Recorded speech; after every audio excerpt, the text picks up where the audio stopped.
Olá pessoal, tudo bem com vocês? Aqui é o professor Oswaldo e hoje nós vamos falar sobre racismo, discriminação e preconceito em sociologia aqui no canal Política. Pra quê, cara pálida?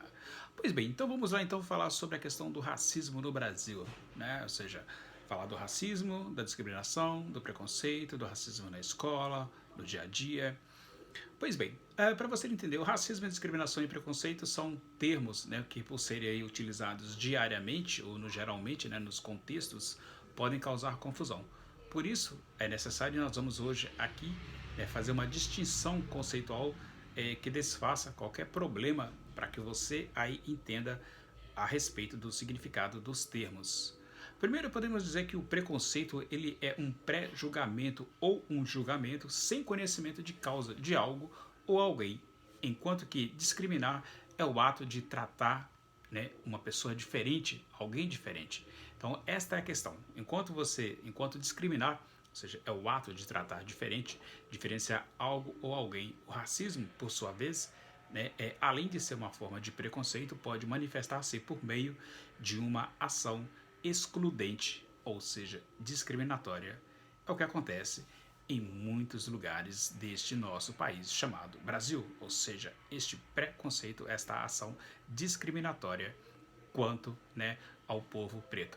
Também é necessário entender que o racismo, né, não se manifesta de maneira única e também temos que entender que esse ato de diferenciar algo, ou seja, esse racismo, que por sua vez, além de ser uma forma de preconceito, como eu falei anteriormente, ele aparece aí de forma excludente, também é necessário a gente entender e podemos identificar, né, de um modo mais explícito ou não o preconceito racial. E aí nós temos várias situações, né, os tipos de racismo para que você possa entender de uma maneira mais perceptível e direta, né, o crime de ódio e discriminação racial, ele explícito é o caso do racismo mais fácil de se identificar. Ou seja, trata-se de ofensas de cunho racial ou qualquer outro tipo de segregação ou proibição às pessoas em base em sua cor, né, ou raça. Para esses casos, pode haver aí a aplicação da Lei 7716, que prevê de até 5 anos, né, para condenados pelo crime de racismo. Mas você já viu alguém preso neste país por crime de racismo? Acredito que não, porque eu também nunca vi. Há também, né, o racismo institucional. Mas o que é o racismo institucional? Ou seja, esse é mais fácil, né, de se identificar, pois a ação racista nem sempre, aliás, é mais difícil de se identificar, porque nem sempre a ação racista, né, vem de forma explícita e muitas vezes ela é assumida por uma instituição como parte ou de um protocolo de ações gerais daquela própria instituição, né, quando podemos utilizar, por exemplo, das abordagens truculentas de policiais contra negros e até assassinatos de negros desarmados e rendidos, né, a algumas situações específicas, como aconteceu agora em Charlottesville, na Geórgia, nos Estados Unidos, né, em 2017, e agora recentemente, este ano, com o George Floyd, em que teve ali o seu pescoço sendo pisoteado por um policial. Então, por último, podemos dizer que o racismo estrutural, gente, é algo, né, que está de algum modo preso às estruturas da nossa sociedade.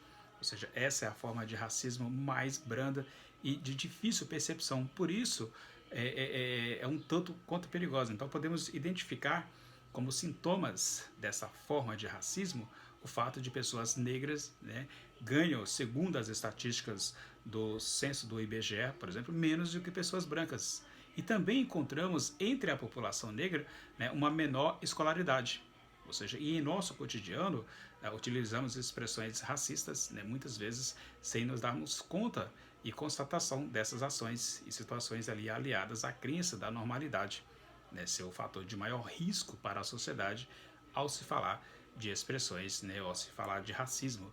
Então, as expressões de linguagem, os termos racistas que as pessoas utilizam, ela reforçam ainda mais o racismo estrutural tão enraizado em nosso país e permitem, né, que a discriminação ela permeie, né, todos os meios, perseguindo então assim as vítimas em todos os lugares. Porque a linguagem, né, ela é capaz de adentrar a qualquer esfera da vida humana. Então, portanto, não se trata de ser politicamente correto, e sim de reconhecer que alguém que se ofende com determinadas expressões porque sofre na pele as negativas da discriminação que acabou originando. E aí a gente tem a questão do racismo e também do preconceito. Então há uma relação aí entre preconceito e racismo, visto que origina-se a partir da diferenciação de classes ou de grupos, quando submetidos às diferenças que são causadas pelas relações de poder. Então por isso nós podemos identificar aí, por exemplo, o preconceito racial, ou seja, o racismo, além do preconceito de gênero, ou seja, o sexismo, a misoginia, o preconceito de classe social, o preconceito contra estrangeiros, a xenofobia, o preconceito causado pela aversão, a homossexuais, a homofobia. E o racismo ele pode ser especificado e distinguido dos demais preconceitos, por se tratar especificamente da questão de raça. Ou seja, também é preciso estabelecer aí essas formas de preconceito. Somente podem ocorrer quando há, historicamente, uma aversão ou subjugação, inferiorização ou domínio do poder da parte da classe a que pertence, a que pratica, ou aquele que pratica esta ação preconceituosa contra os pretos, contra aqueles que recebem esta ação. Então, portanto, a gente tem que ver com detalhes essa questão do racismo, que é praticado no Brasil. Não o racismo reverso, que é uma outra história que eu particularmente não acredito nessa questão. Então, essa questão do racismo que está impregnado em nosso país. E segundo o próprio IBGE, a desigualdade de condições entre negros e brancos, ela ainda é gritante no Brasil. Ou seja, visto que a taxa de analfabetismo varia de 4,2 para os brancos e 9,9 para os que se autodeclaram pretos ou pardos. E o rendimento médio de todos os trabalhadores, de todos os trabalhos, ele varia. Para brancos, a faixa média de 2.814, para pardos, 1.600 e para pretos, 1.570. Então, os dados são do próprio IBGE, são dados oficiais. Tá? Então, toda essa situação ela está enraizada na forma social do Brasil e ela só pode ser modificada, segundo os especialistas, a partir de políticas públicas que sejam eficazes para a valorização da população negra e também indígena, pois a reparação de uma construção social racista que é de séculos não seria facilmente assim desmantelada sem o auxílio de mecanismos oficiais, ou seja, o governo tem que fazer parte. Então a gente tem que lutar sempre, porque as causas do racismo, para que a gente possa entender nos dias de hoje, precisamos voltar, ou seja, aos fatores que ocorreram, principalmente nos séculos XVI, século XVII, em que a expansão comercial europeia e a colonização do continente americano, não poderíamos deixar de falar disso, desembocam em um dos maiores absurdos, que foi a escravidão, ou seja, o homem branco europeu capaz de cometer a escravização dos povos africanos e o genocídio indígena.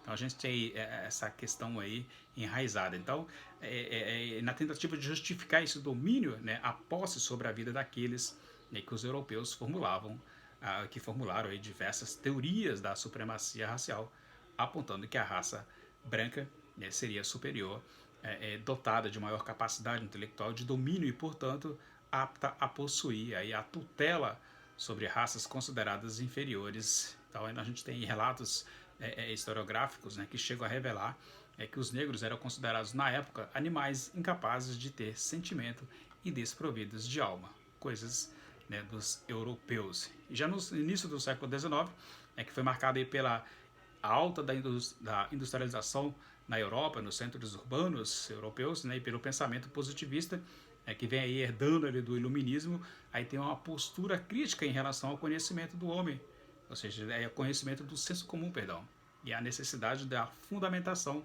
científica de teorias que se fazia cada vez mais presente, fazendo com que então surgisse o que? A sociologia. Então a sociologia vai surgir aí a partir ali do princípio da Revolução Industrial. Então, a psicologia também, como tais, nós conhecemos nos dias de hoje. Então, aí vai surgir algumas teorias estapafúrdia, para tentar aí dar suporte e justificativa a essa questão aí dos rigorosos, conhecimentos científicos da hierarquia cognitivas de raças. Aí a gente tem o Gobineau, por exemplo, e tantos outros aí. E para falar no racismo no Brasil, né? Mas esta é uma outra história, eu deixo para um outro vídeo, para que nós possamos falar do racismo exclusivamente aqui no Brasil, falar de Florestan Fernandes. Então fique atento aí às nossas próximas aulas de sociologia, em que eu falarei a respeito do racismo. E no vídeo de hoje, ou na aula de hoje, você teve aí racismo e preconceito. Espero que você tenha gostado das informações que aqui chegaram até você e agradeço desde já deixa o like, inscreva-se no canal e tchau. Vejo você no próximo vídeo ou na próxima videoaula.